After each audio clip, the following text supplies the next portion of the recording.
En esta segunda parte de nuestro capítulo sobre el arte romano estudiaremos un poco su escultura y su pintura, empezando con esta estatua, con esta escultura del emperador César Augusto. El emperador César Augusto vivió entre el año 63 a.C. y el 14 después de Cristo, y podemos notar cómo la definición en su armadura y en la idealización de su cuerpo, así como en los acabados de su rostro, la forma como está definido su cabello y por supuesto la armonía que trae en sus líneas compositivas, da cuenta de la idea que tuvo el emperador César Augusto de permanecer eternamente bello para la posteridad, aunque en la época para la que fue hecha esta escultura ya contaba con varios años. A diferencia del emperador Vespasiano, quien no le interesó retratarse en repetidas ocasiones como la persona que realmente era, una persona vieja, con una mirada profunda pero seria, con los tocados naturales de emperador, pero sin demasiados detalles que exaltaran una belleza idílica o idealizada. No solo en este retrato, sino en otros tantos, podemos ver cómo el emperador Vespasiano quiso retratarse como un viejo tal cual era, pero con una cierta mirada recia y autoritaria. El emperador Vespasiano vivió entre el año 9 y 79 de nuestra era. Encontramos uno de tantos retratos del emperador Marco Aurelio, el sabio, quien vivió entre el 121 y el 180 de nuestra era, y que siempre buscó retratarse como una persona intelectual, sofisticada, aristócrata, pero sencillamente elegante y sin mayores pretensiones de idealización. Quiso llegar a la posteridad como lo que realmente fue, un emperador filósofo e intelectual, y así fue como los distintos artistas que lo retrataron captaron su esencia, y en múltiples esculturas podemos ver cómo esta mirada apacible y sencillamente académica se transmitió a lo largo de los siglos. A diferencia de Caracalla, quien fue un emperador que quiso retratarse con una mirada bastante recia y agresiva, siempre muy serio, con su pelo ciertamente desordenado, con barba y con un carácter un poco tosco y autoritario. Caracalla vivió entre los años 188 y 217 de nuestra era. Tenemos pues al emperador Cómodo, al hijo de Marco Aurelio, acá vestido como Hércules,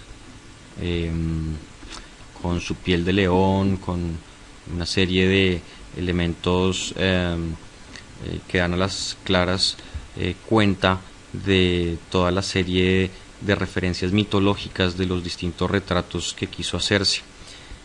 Como podemos ver, la idealización de la figura humana y también la exactitud en varios de los elementos que constituyen esta escultura fueron ejecutados sencillamente con magistralidad. Recordemos pues que los romanos desarrollaron la técnica del pulido del mármol como nunca antes ni siquiera los griegos lo habían desarrollado. Cómodo vivió entre los años 161 y 192 de nuestra era.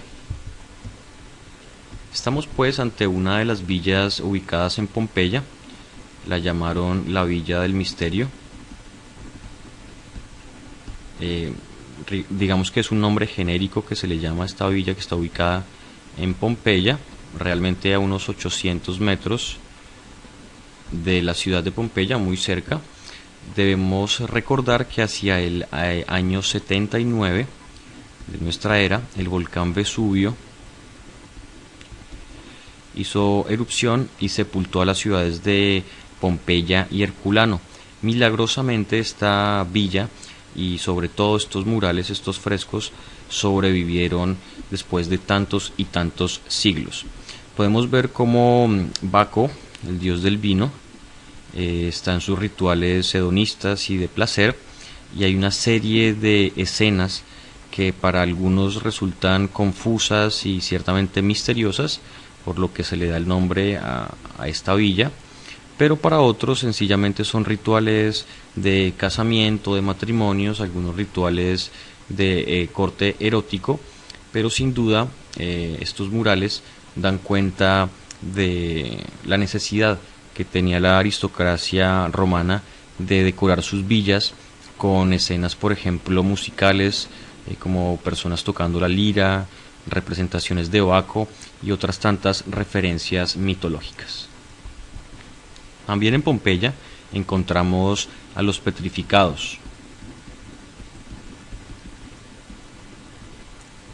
Realmente son asombrosas estas figuras, no son esculturas como tal, son cadáveres petrificados de personas de pompeyanos que hacia el año 79 fueron alcanzados por las cenizas del Vesubio sin darles lugar a un escape.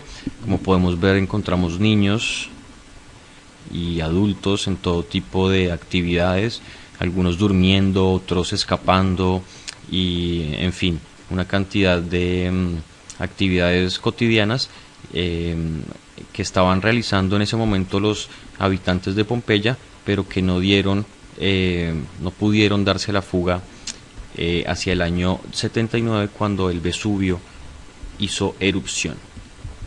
Estas son algunas de las pinturas murales de la villa de la emperatriz Livia. Recordemos que la emperatriz Livia fue la tercera esposa de Augusto, vivió entre los años 57 a.C. y 29 de nuestra era.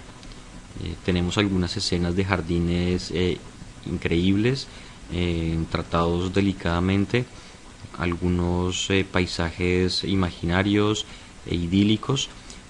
Debemos recordar también que las villas de los aristócratas romanos pretendían no solo ser el lugar de descanso y de retiro de las grandes ciudades, sino también ser lugares de concentración de arte griego, en lo posible original, y si no, algunas copias muy bien desarrolladas por los maestros romanos de la época.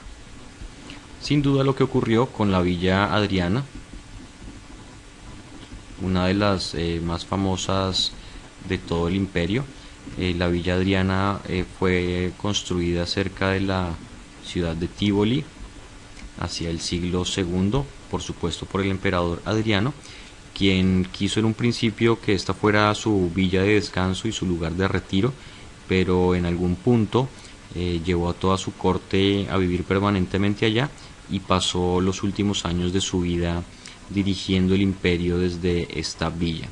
Podemos ver cómo es hermosamente decorada con motivos mitológicos y con muchas copias del arte griego, por ejemplo las cariátides del templo del Erecteion que vimos en la Acrópolis griega. Aquí tenemos alguna copia en este hermosísimo lago que es bordeado por distintos árboles y distintas esculturas que estamos viendo aquí en detalle, y por supuesto de muchas copias romanas de algunas esculturas griegas. En este caso muchas de ellas miran hacia el agua, ya que el reflejo de esta hacía parte fundamental de todo el conjunto escultórico de esta famosísima Villa Adriana. Bien amigos, espero que hayan disfrutado de este recorrido por la historia del arte romano y nos veremos en futuras oportunidades para seguir estudiando la historia del arte universal.